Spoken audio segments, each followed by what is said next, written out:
What's up, everyone? It's Jacko here. Welcome to the channel. Today we're watching The Truth About Inflation by Adam Stokes. Love Adam's channel. Check it out. I'll have the video linked in the description below. Let's get into it. What people need to understand is that all the bad things governments do comes from the fact that a government has the power to make money out of thin air. Regularly gone through all the taxes that we pay in Australia, and it's no secret in my life. The biggest expense in my life, John, is my government by far. And I often say on this channel that the private sector innovates, but the public sector regulates. And consequently, my company is stifled because, particularly when it comes to payroll tax, all the goods and services tax, all the taxes I'm constantly paying, all the administration I'm doing around tax. If I'm in tax-free jurisdictions such as an example, the UAE, I can just get on with business and I can innovate. And you can see in other nations, even Singapore as an example, they seem to go so well in economic growth, even though they don't have the luxury of the land and resources that we have. And so it's quite remarkable that a country as big and resource rich as we are, we seem to be so poor. This channel is primarily focused on economics, crypto, and finance. And I keep getting this message a lot from my followers. They say, Adam, I've never earned so much money in my life, but I've never been so poor. And it's so remarkable that as we move on, I use my grandfather as an example. He had 7 children and a wife. He was a blue-collar worker. And so he was supporting 9 people and could buy a house and get ahead. As innovation grows, technology grows, everything seems to be getting...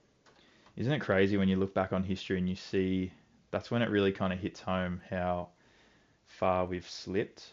But I have heard of people kind of talk about the fact that that period of history, the kind of post World War II, running all the way up to the kind of early 2000s, was a kind of a golden age that was driven by some pretty unique factors that are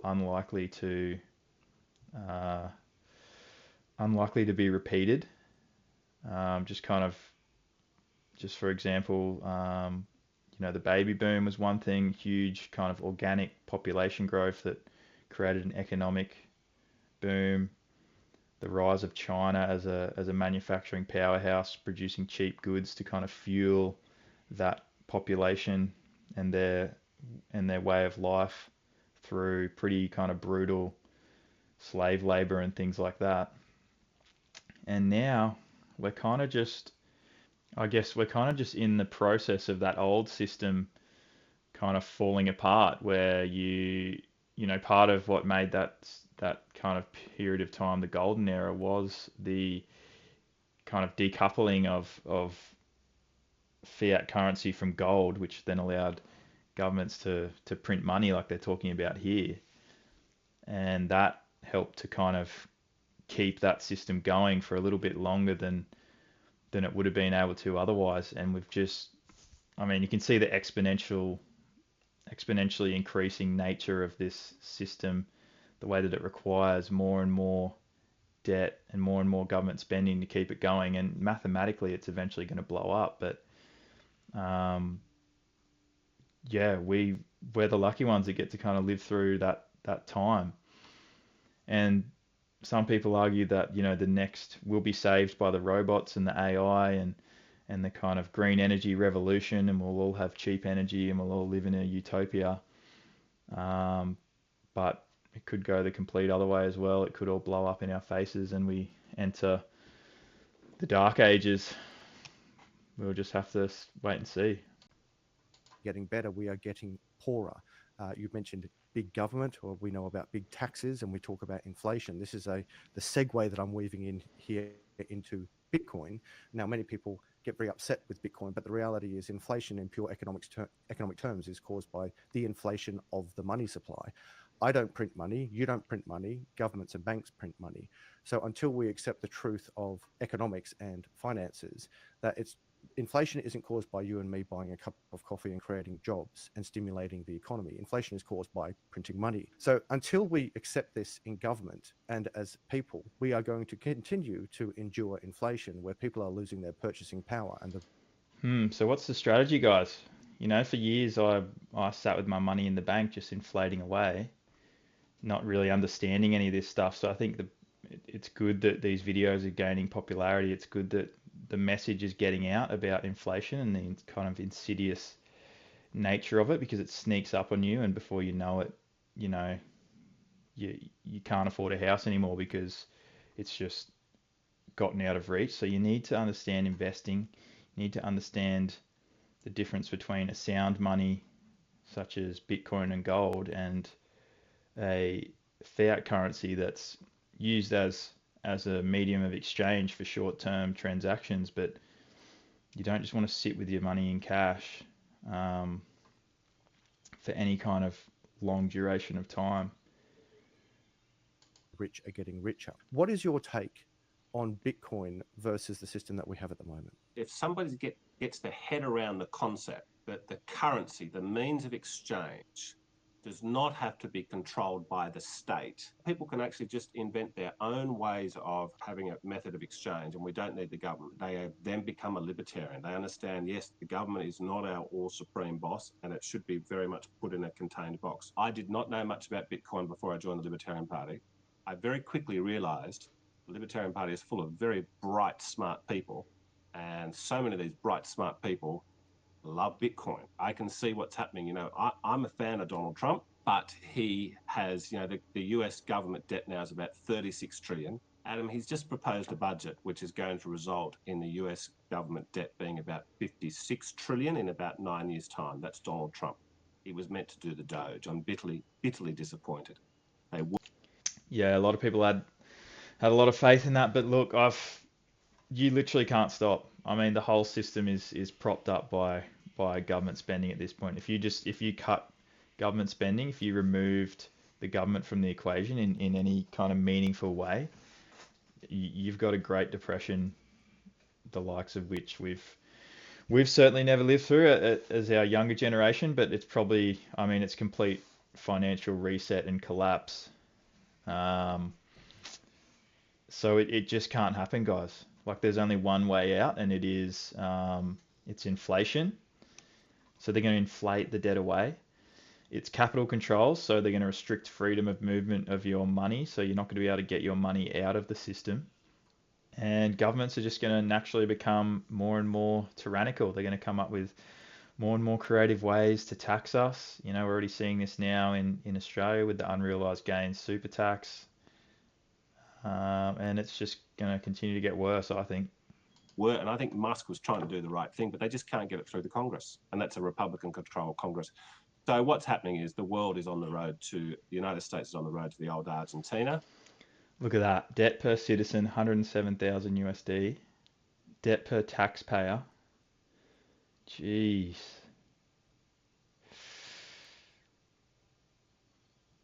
I mean, and there you can see Doge, like, I mean, they tried. They tried. Yeah, you can see the kind of increasing debt to GDP ratios sitting at 122 now, 122%.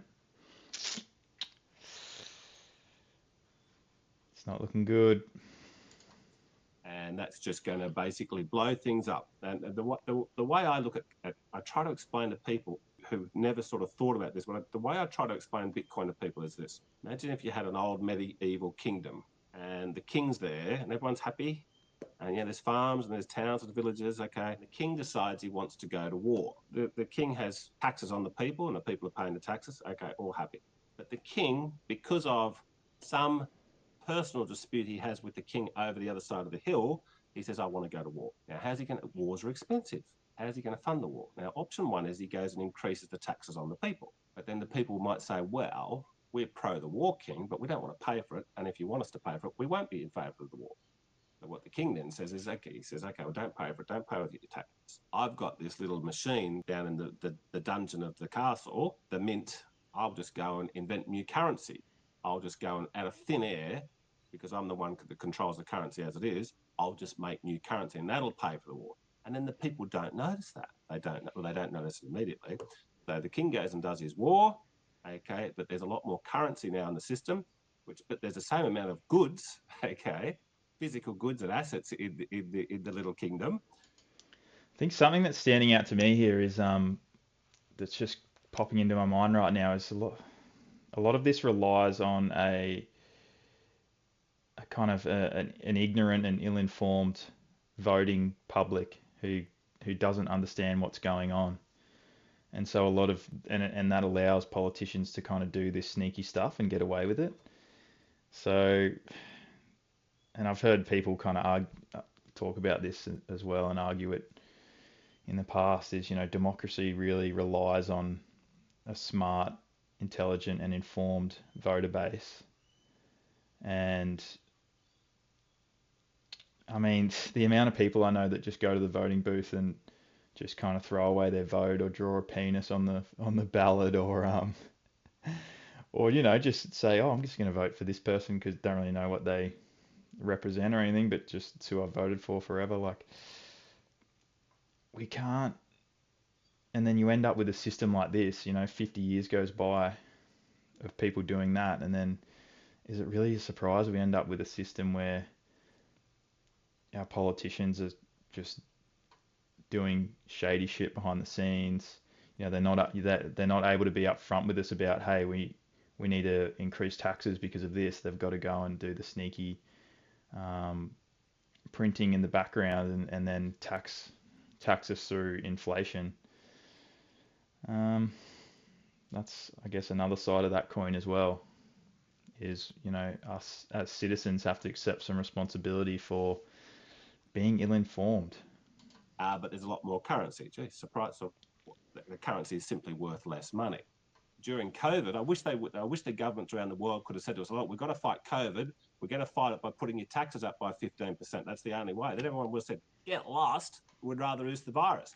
But what they did is the governments all around the world just created new money out of thin air. Oh, gee, surprise, surprise, we've got inflation everywhere. What people need to understand is that all the bad things governments do comes from the fact that the government has the power to make money out of thin air, which means that small number of people, small number of smart people like yourself and the Bitcoiners realise, well, they're not making it out of thin air.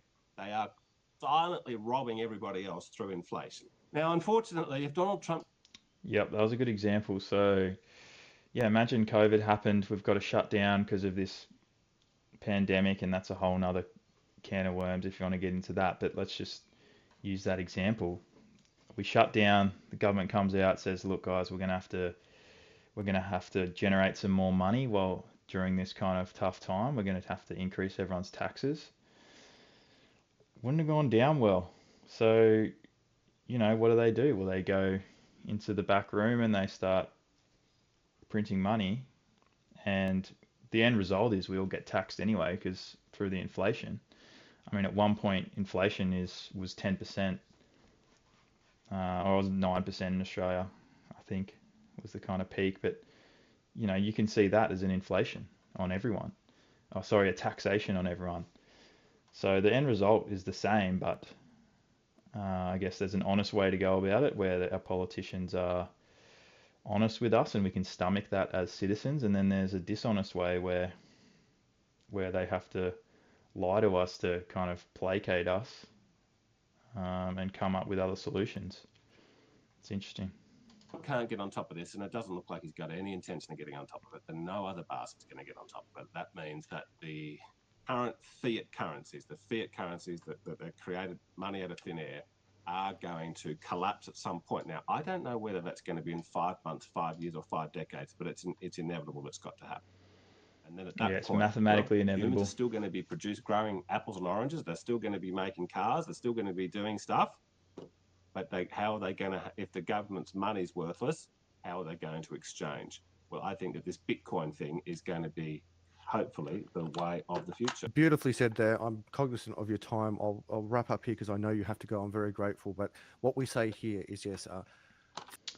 The other thing about Bitcoin is, let's go back to that example he was talking about before. You're living under a particular government, everything's fine. And then a new government comes in and suddenly, they're introducing new taxes, they're creating new laws, they're debasing the currency, and you don't agree with it. Well, what can you do? Can you chuck all your money, transfer it to an international bank account in another country and get out? Well, probably not, because they're going to stop you from doing that. Can you put all your money into gold and jump on a plane and and travel to another country? No, you can't, because they're going to stop you at the airport. So, but what you can do is buy Bitcoin, stick it on your Bitcoin wallet, remember your seed phrase, memorize it, get it tattooed in code on you somewhere, or something, and then you can leave the country with just a shirt and clothes on your back, and pop up in a different country and recover all that Bitcoin with your seed phrase, and go about your life. Um, that's the most powerful use case that I've heard for Bitcoin, um, and something to think about in the future as the kind of fiscal situation in countries like Australia and the US deteriorates. Governments are going to have to become, just naturally, they're going to have to become more and more authoritarian, more and more kind of creative in the ways that they tax us. And yeah, there might come a time where you want to get out. Fiat is a money of war, whilst Bitcoin is a money of peace. And that's very confronting to many people. But the reality is, it's a beautiful description as you put it there. If you can print money out of thin air, the way you react to war is going to be very different. The example that I give is if the United States government had to go into Fort Knox and take 50 blocks of gold out of their vault every day and send it to Ukraine, that would change the behavior. If they had to take 100 blocks out of their vault every day to fund the war in Afghanistan, that would have absolutely changed the behavior. And concurrently, if I was able to claim inflation on my tax return, that would change the behavior. But so long as that, and this is left and right of politics, so long as the left and right of politics has the free needle of money in their arm, so to speak, where they can just print money out of thin air at the cost of all of us through losing purchasing power, they will continue to do it, and there will be a breaking point. Look, I wish it could be like that, but the problem with that is the other person has to play by the same rules. I mean, if you're going to war and you're constrained by a hard currency that you can't print in a time of crisis, well, the dude who you're up against who doesn't have that is gonna absolutely smoke you.